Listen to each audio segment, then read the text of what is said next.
معزز سامعین کرام السلام علیکم ورحمۃ اللہ تعالی وبرکاتہ نحمده ونصلي ونسلم على رسوله الكريم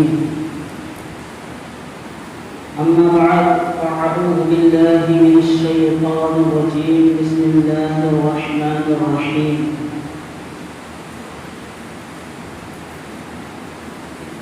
وكلا وعدنا الحسنى آمنت بالله صدق الله مولانا العظيم وصدق رسوله النبي الأمين المبين النبي الكريم ونحن على ذلك لمن الشاهدين والشاكرين والحمد لله رب العالمين.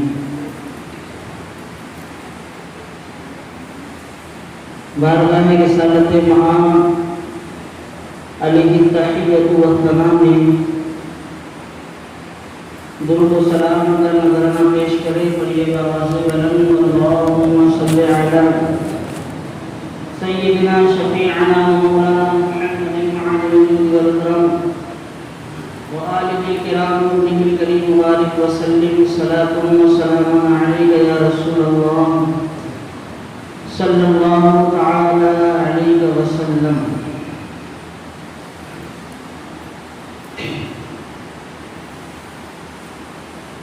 جو جان مانگو تو جان دیں گے، جو مال مانگو تو مال دیں گے، مگر یہ نہ ہو سکے گا ہم سے نبی کا جاہ و جلال دیں گے. کہ محمد سے وفا تو نے تو ہم تیرے ہیں، اور یہ جہاں چیز ہے کیا لوح و قلم تیرے ہیں. معزز سامعین، آج شوال المکرم کی 14 تاریخ ہے.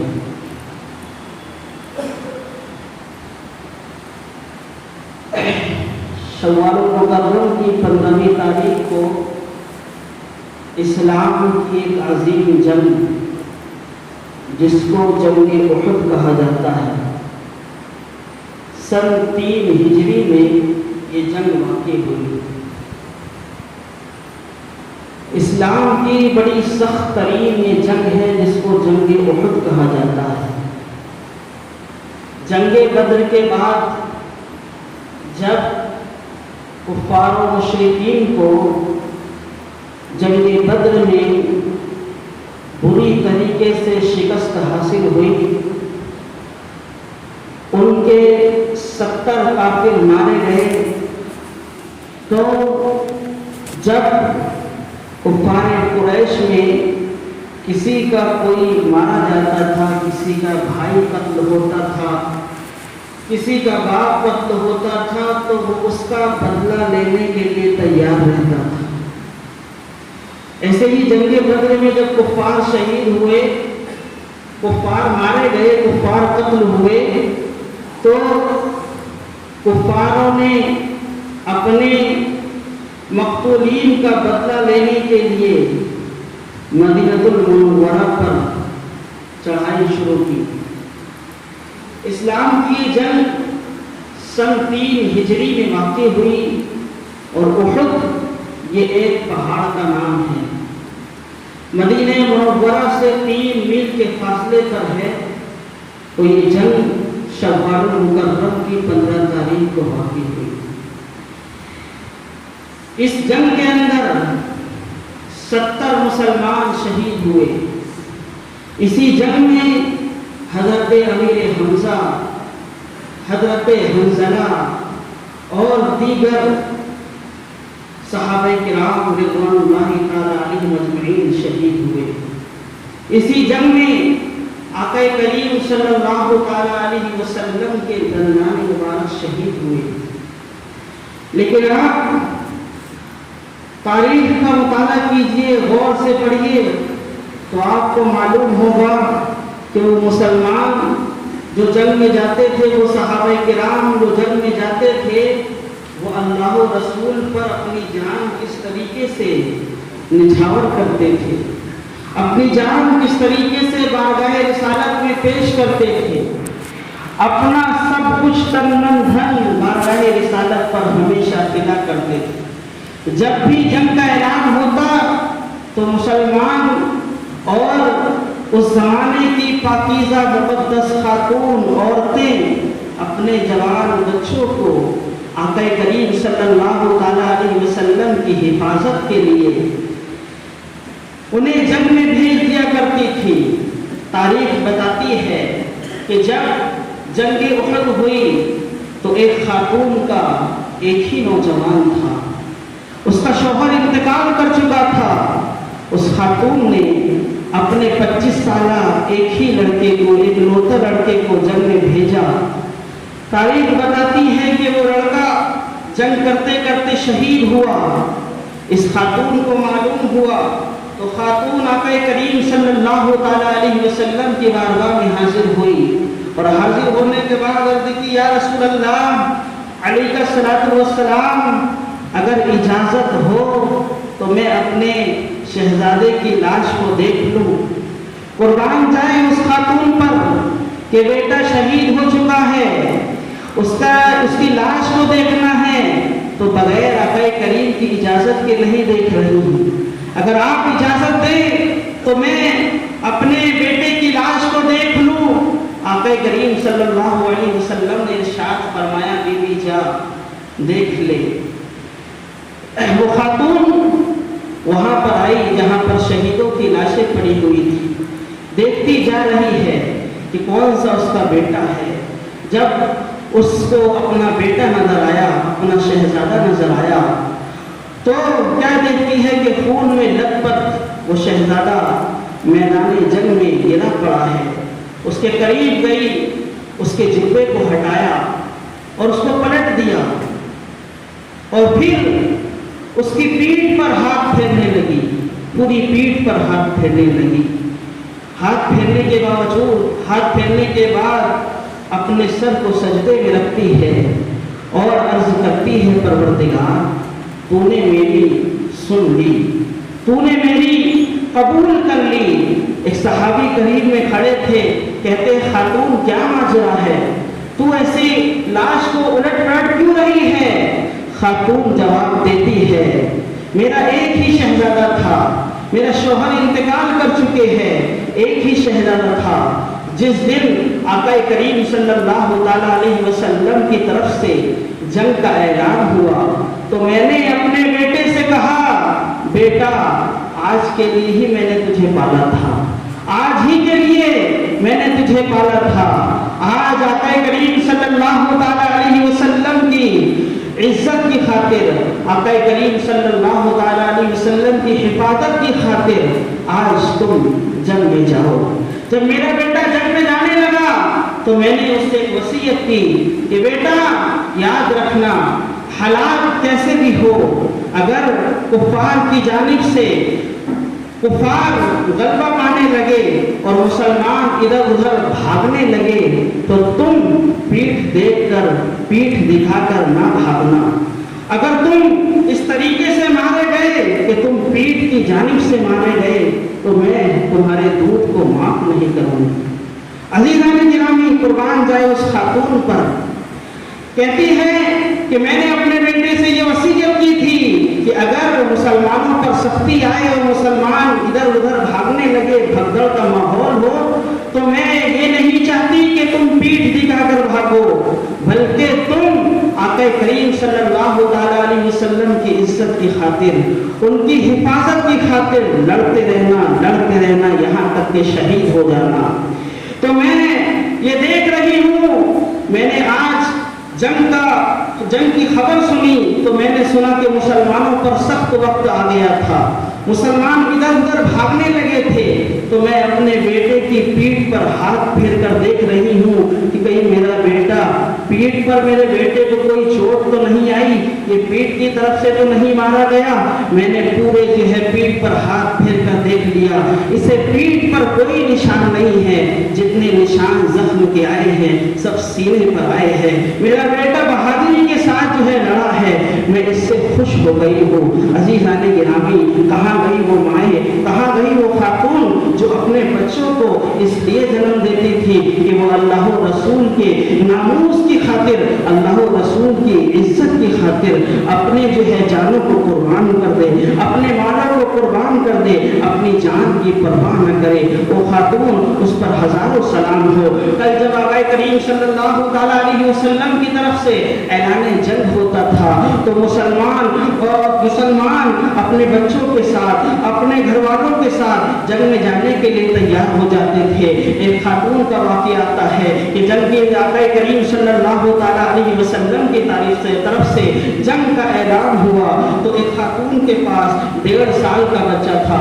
اس کا شوہر انتقال کر چکا تھا، اپنے 1.5 سالہ بچے کو گود میں لے کر آئی اور آقا کریم صلی اللہ تعالیٰ علیہ وسلم کی بارگاہ میں پیش کیا، عرض کی یا رسول اللہ علیہ السلام، میرے پاس کوئی نوجوان بیٹا نہیں ہے جسے میں جنگ کے لیے بھیجوں، میرے شوہر نہیں ہے جسے میں جنگ کے لیے بھیجوں، میرے پاس یہ 1.5 سالہ بچہ ہے، اسے ہی قبول کر لیجئے۔ آقا کریم صلی اللہ تعالیٰ علیہ وسلم نے ارشاد فرمایا اس کا ہم کیا کریں گے؟ تو وہ خاتون عرض کرتی ہے یا رسول اللہ علیہ السلام، میں جانتی ہوں کہ میرا بیٹا تلوار نہیں چلا سکتا، میں جانتی ہوں کہ میرا بیٹا نیزہ نہیں مار سکتا، میں جانتی ہوں کہ میرا بیٹا تیر نہیں مار سکتا، لیکن یا رسول اللہ علیہ السلام اتنا تو ہو سکتا ہے کہ آپ میرے بیٹے کو اپنے صحابہ کے ہاتھوں میں دے دے، جب کفار کی جانب سے تیر آئے تو میرا بیٹا ڈھال بننے کے کام تو آ سکتا ہے، میرا بیٹا ڈھال بننے کے کام تو آ سکتا ہے، میرے بیٹے سے صحابہ کی حفاظت تو ہو سکتی ہے۔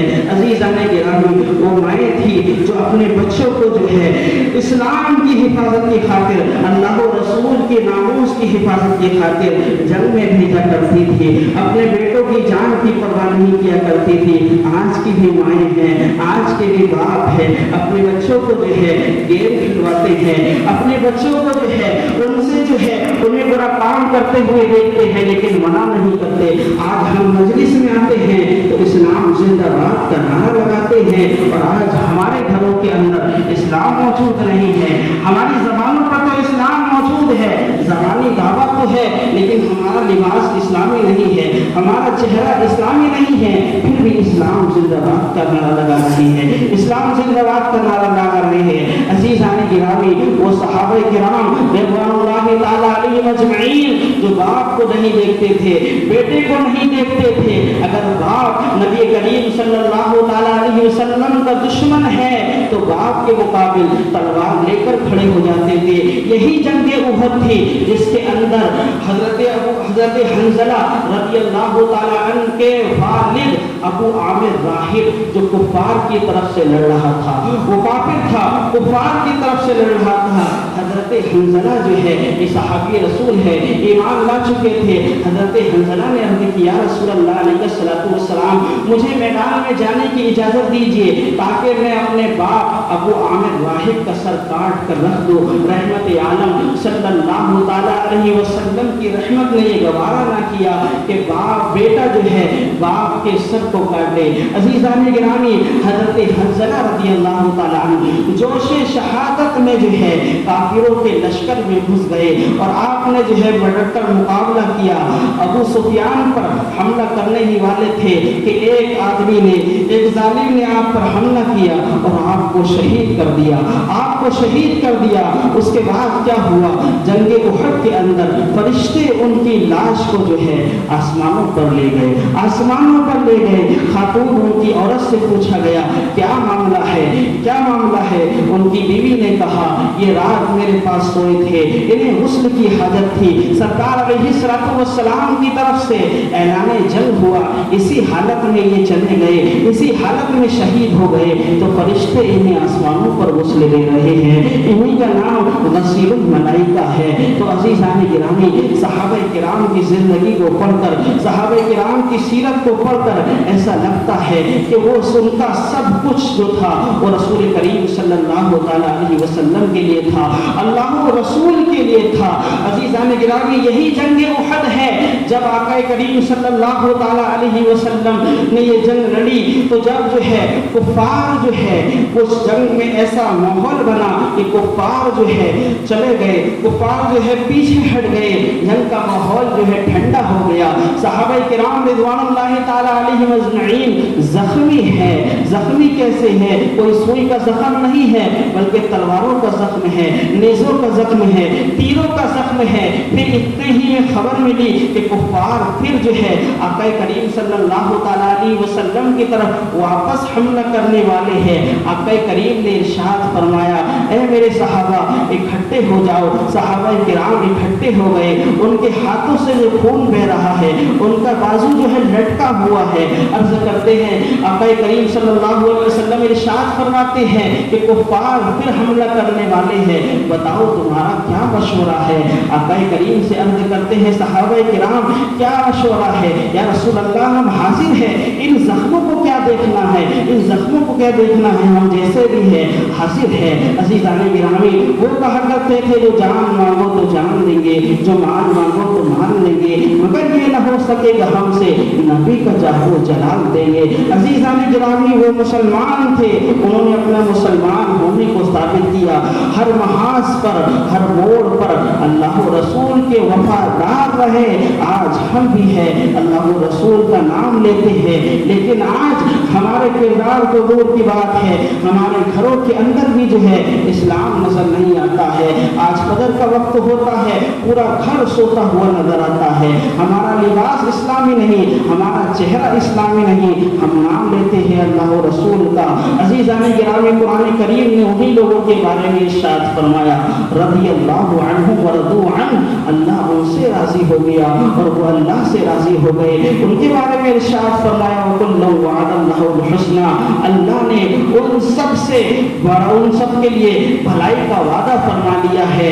جب یہ مسلمان زخمی ہونے کے باوجود جب یہ دوبارہ جو ہے جنگ کے لیے تیار ہوئے تو اللہ نے ان کی شان کو قرآن عظیم کے اندر ارشاد فرمایا الذین استجابوا للہ والرسول من بعد ما اصابهم القرح للذین, اللہ نے ارشاد فرمایا کہ اللہ و رسول پر, اللہ و رسول کے سوال کرنے پر جو لوگ حاضر ہوئے اللہ نے ان کے ایمان کو مزید بڑھا دیا. پہلے ہی ان کا ایمان بہت مضبوط تھا لیکن اللہ نے ان کے ایمان کو اور بڑھا دیا. تو عزیزان گرامی اسلام میں جتنی بھی جنگیں ہوئی ہیں آپ تاریخ اٹھا کر دیکھیے, ایک ایک جنگ کو جو ہے غور سے پڑھیے تو آپ کو معلوم ہوگا کہ صحابہ کرام رضوان اللہ تعالی علیہم اجمعین نے اسلام کی خاطر کیسے قربانیاں پیش کی ہیں, اسلام کی خاطر کیسے قربانیاں پیش کی ہیں. یہی جنگ احد ہے, اس میں مردوں نے تو کردار ادا کیا ہی کیا بھی ہے, اس میں خاتونوں نے بھی کردار ادا کیا ہے.